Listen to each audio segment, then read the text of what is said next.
Alrighty, let's have another video. In this one, we are going to dial down a bit and talk about farming resources. Let's play some farm wheel. You will need absolutely crazy and insane amounts of resources to finalize those big late game buildings and especially the end game tech. You can literally never get enough resources. There is always a use, even once you are the biggest whale ever and have completed all technology and buildings, everything. Well, then you donate it to get alliance coin, get more teleports, get speed ups, etc. You always need resources, and it's very important to know how to farm these easily and efficiently. So for this one, we are going to talk about using alt accounts to farm resources. You are going to be turning AP action points into resources that are in turn farmed by your main. This is time intensive and it requires you to be active on quite a lot of alts, but it does also provide you, well, endless resources. The more active you are, the more resources. There's literally never a limit. You can always make another alt. So, first up, we are gonna be relying on alts as the fastest way to go. I've gotten a lot of questions about, why do I have so many alts and how do I manage them? What do I get out of them? Is it worth the time and effort? The short answer is yes, it is worth the time and effort. It is a lot of work, but it's also worth it because my growth has been critically improved by running a high amount of high level alts. Not only am I getting the honor I need for honor buffs, but I'm getting the resources that I need to grow quickly and to spend, all the speed ups that I get and have on training troops, doing tech, and everything in between.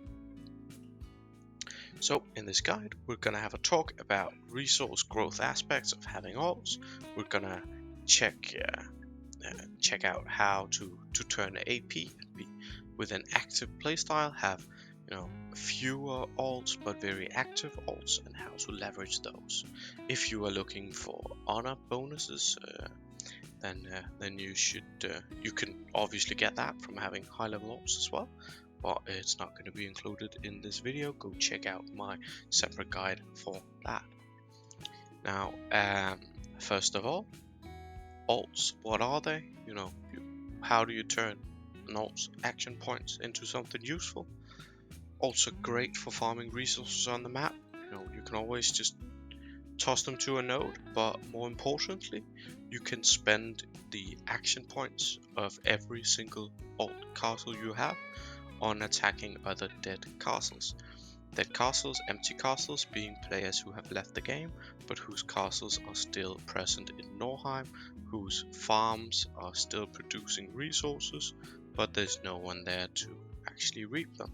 So go ahead and take them. I try to spend all of my action points, and once I drain an alt's action points attacking dead castles, I send the alt's marches out to farming nodes and come back later once AP has recovered.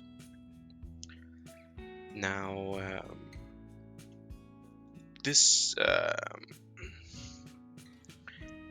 I try to spend all my AP killing dead castles, right? But what you're gonna do is exactly that, killing dead castles. So I think it's worth it to have a look at what is actually a dead castle.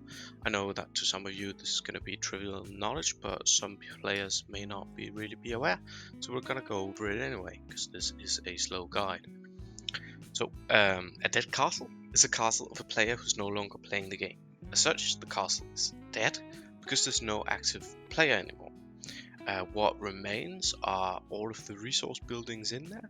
Like, say for instance, this one is a level 30, it's a castle level 36, so we can assume that at least some of the farm buildings are up to or close to that level. That means quarries, farms, lumbers and smelters, they are all continuing to produce resources even though there is not a player logging into this castle. What that means is it's going to bank up until all the farm buildings are full, they're fully stocked. It's roughly daily, a little less. Once no one logs in to get them, well, they start producing resources. So what you want to do is you want to go ahead and steal those resources. There's always a lot of drama about players attacking the castles.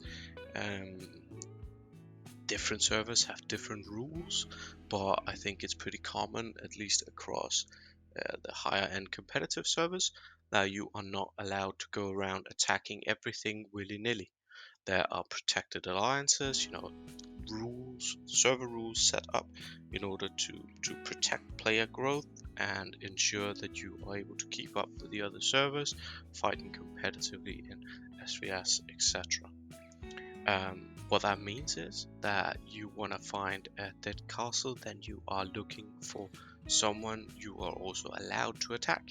If they have a alliance tag, then they may be protected based on server rules, but it's pretty much always a safe bet that when the alliance tag has been removed, a castle like this that goes around, it's level 43 or something, but it has no alliance tag, you can assume that this guy has been in an alliance but has been kicked for inactivity. Hence he has no alliance tag, he's not protected by server rules if there are any, and you can go ahead and farm him.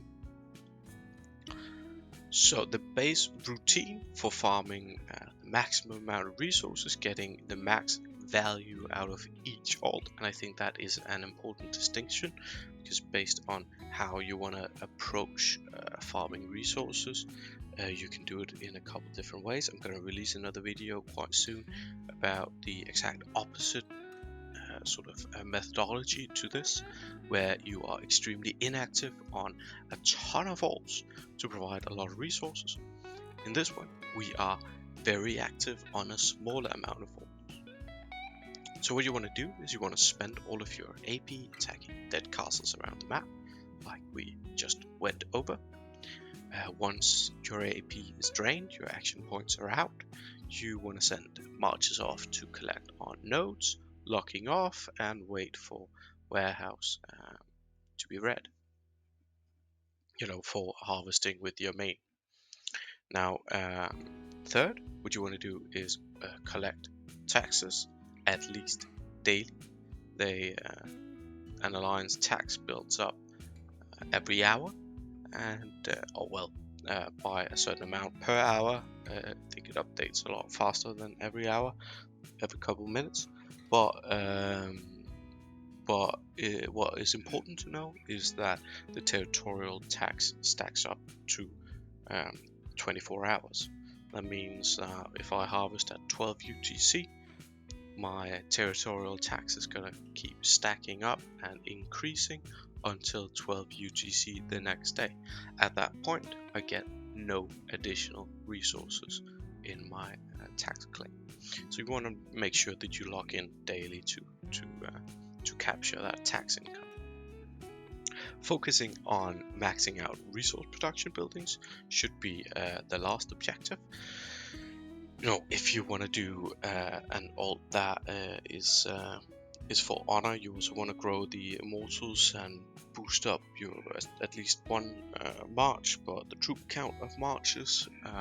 But for resource purposes, all you really care about is upgrading resource production buildings, and you do want to spend the wish income on that. There's a distinction between different kinds of income in Infinity Kingdom. Some is protected, some is not. You want to spend everything from chests and from wishes. Those are protected resources, you can never harvest that with your main. You can see this in your warehouse.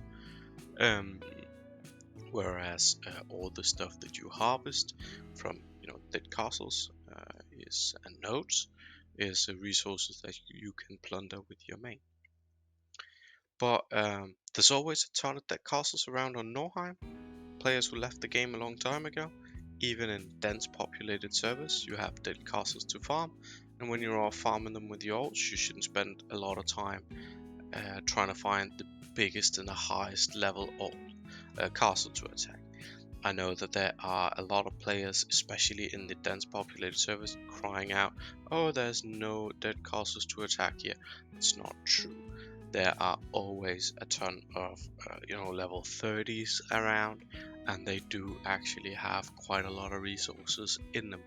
So what you want to do is instead have more ults to attack more castles.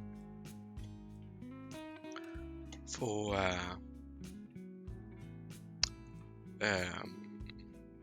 like, instead of trying to, you can either spend 10 minutes finding a level 50 dead castle, the only one around Norheim, or you can run a lot of ults and attack lower level castles. Obviously, as I said, I think you should reap the value of, you should put value on time, on your time, and just attack smaller for a lot of smaller rewards, which will stack up quite nicely.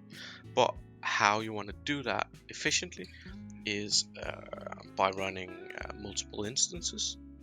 The GTK desktop provides the ability to run multiple Infinity Kingdom instances at the same time on your computer. By doing so, you can quickly scan around the map and just send out marches on 5, 8, whatever many instances and accounts you are able to play at a time. So what you want to do is boot up 6, 8, 2, whatever, how many instances you are able to run on your hardware, and then just send out attacks continuously, killing every single castle you can find in Rage until you're out of AP. Once you're out, send out those nodes and go make new ults if you have more time to spare. Of course, the bigger the better, but it's not worth spending minutes finding the perfect castle. Just send out marches en masse and make a new ult if you have time. What you need to do is that once your ults have used some of the resources to grow their production buildings, you do have a lot left over. What that means is you have a ton of unprotected resources. If you maintain low AP always, you're gonna stack up crazy amounts of resources pretty quickly. So what you want to do is then attack them with your main march, ensuring that the AP you spend from your main always results in a perfect max resource hit. That way I spend as little of my main's AP as possible, getting a maximum amount of resources.